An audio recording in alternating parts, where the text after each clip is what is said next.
organise principalement des activités autour des médias. Et donc chaque lundi, on organise des formations, donc photo, radio, vidéo, la maîtrise de logiciels tels InDesign, Photoshop, de mise en page, etc. Mais Esprit Critique, c'est donc à la fois effectivement une association qui tend à donner les outils pour que les plus jeunes puissent s'exprimer, les différents outils dont je vous ai parlé, mais aussi un lieu d'échange et d'expression. Et donc c'est pour ça que dans toutes les activités qu'on organise, on organise aussi des débats. Une fois par mois. Bonjour, donc je suis Arlette de l'association Esprit Critique et je suis en charge de tout ce qui est événementiel et communication. Et donc qu'est-ce que l'association Esprit Critique? C'est une association qui promeut la liberté d'expression des jeunes et on fait plusieurs activités justement pour la promotion de la liberté d'expression. Et aujourd'hui on anime un débat sur comment les médias français perçoivent la Chine. Et on va échanger avec Yugin et Feini, qui sont deux journalistes chinoises. Bonjour tout le monde, je m'appelle Lola et je suis chinoise. Ma ville natale, c'est Hebei, c'est une très petite ville au milieu de la Chine. Mais en fait, j'ai habité à 3 villes. Et la première ville, c'est Hebei, c'est ce que j'ai dit. Et aussi à Tianjin, à côté de Pékin, et aussi à Guangdong.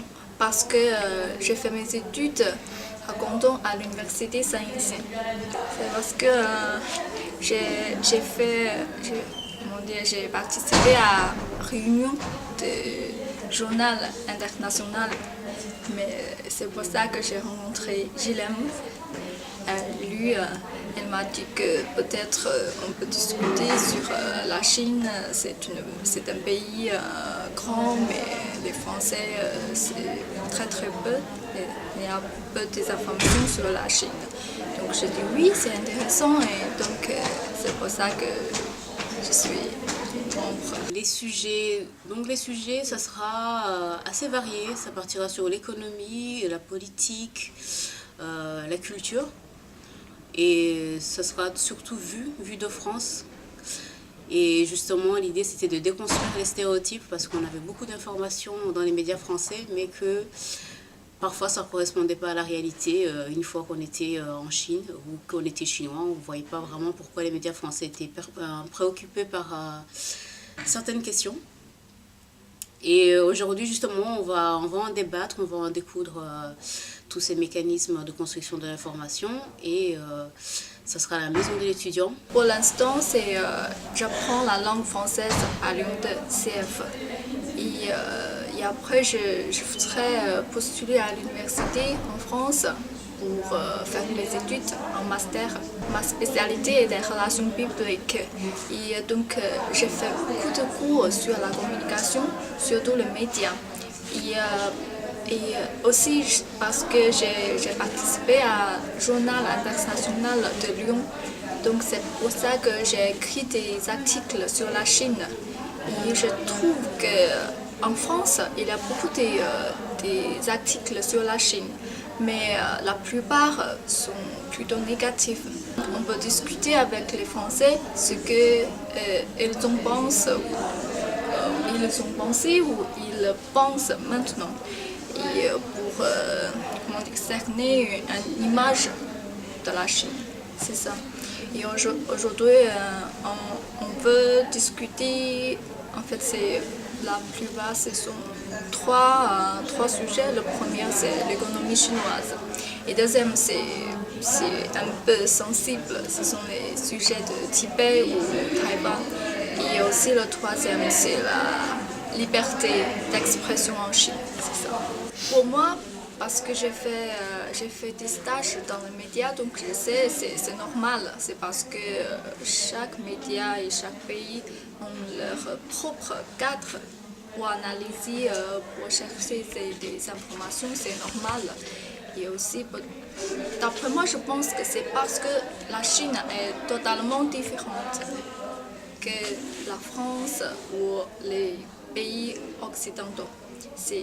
C'est vraiment différent. La culture, l'histoire et aussi même le système social, c'est totalement différent. C'est pour ça que les médias français ont dit quelque chose, pas exactement comme ça.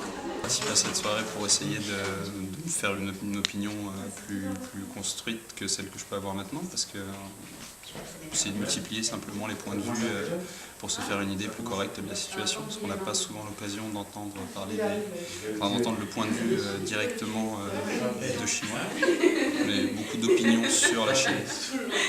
Alors à l'occasion du débat, on va organiser un jeu, une animation plutôt, pour permettre aux participants de prendre la parole sans crainte, d'exprimer leurs idées, leurs opinions. Donc ce jeu s'appelle La rivière du doute. Donc l'idée, elle est toute simple, il y a un animateur qui énonce des phrases. Donc l'idée, c'est que les phrases soient assez polémiques pour amener les gens à réagir. Et donc les gens vont être partagés en deux groupes, mais ils vont se partager eux-mêmes en deux groupes par rapport à une ligne. Donc d'un côté de la ligne, on aura les gens qui seront pour la phrase qui a été énoncée, et de l'autre côté, les gens qui sont contre. Et le but du jeu, c'est que chaque groupe doit essayer de tirer le plus de participants. Donc en essayant de convaincre les gens. Et les gens peuvent passer d'un camp à un autre. Et lorsque les gens sont indécis, ils peuvent se placer au milieu, et donc ils sont dans la rivière, et le but c'est d'attraper toutes les personnes qui sont dans la rivière, en essayant de les convaincre. Alors on a à peu près 5 affirmations. Donc on a quelques affirmations qui sont basées, on va dire, sur des préjugés un petit peu fréquents qu'on peut rencontrer concernant la Chine.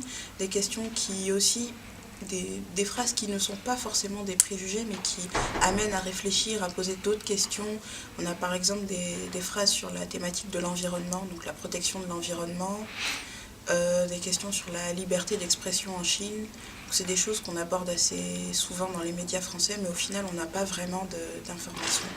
Donc l'idée, c'est aussi que les participants réagissent, se posent des questions et donc interrogent nos intervenantes qui vont être là.